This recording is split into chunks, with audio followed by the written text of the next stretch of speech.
দর্শক বিন্দু, আপনারা দেখছেন ফাটাবাসের টেলিভিশন থেকে আমি রিপোর্টার মোহাম্মদ টুনটুনি মিয়া। আজকে তাজা খবর, আমাদের বাংলাদেশের দুই যুবক নাকি সান্ডার খোঁজে বেরিয়ে গেছে কফিনের মেয়েকে দেওয়ার জন্য। সান্ডা একটি সান্ডা পেয়েও গেছে, আমাদের কাছে খবরও আসছে।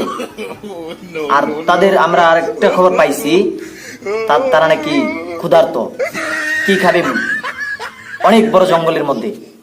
এখন খবর আসলো তারা নাকি ওই সান্ডাটা খেয়ে ফেলছে। এখন বড় বিষয় হচ্ছে তারা কোন অবস্থায় আছে আমরা একটু জানতে চাই। তো চলুন সবাই দেখে আসি।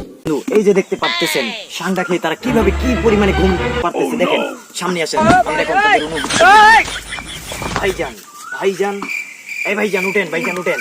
সান্ডা খেয়ে কি ঘুম পাড়তেছে দেখতেছেন, এত টাকা পরেও তারা উঠতেছে না। দেখতেছেন সান্ডার এত পরিমাণ। ভাইজান আপনারা যে সান্ডা খেলেন, বাবু এখন সান্ডাটা কিভাবে খেলেন আপনারা দুজনে? আমরা দুজনে তো সান্ডা খেয়েছি, মেরে কোথায় সাথে ধক করে মেরে কপি করা দেখি। কেন খেলেন? আমরা খুব ক্ষুধার্ত ছিলেন, বাসা থেকে খেয়ে বের হয়েছেন। এখন আপনারা কফিনের মেয়েকে কি দিবেন? সান্ডা দিতে চেয়েছিলেন, আপনারা খেয়ে ফেলছেন। এখন কফিনের মেয়েকে কি দিবেন আপনারা বলেন? কোথায় যাবেন? দেখছেন দর্শক বিন্দু, দেখছেন এখন তারা সান্ডা খেয়ে ফেলছে, এখন কফিনের মেয়েকে কি দিবে এটা নিয়ে তারা খুবই চিন্তিত। আপনারা কমেন্ট বক্সে জানাই দিবেন, সান্ডা কি আবার সান্ডার খোঁজে বের হবে নাকি এভাবেই থাকবে তারা? একটু কমেন্ট বক্সে জানাই দিবেন।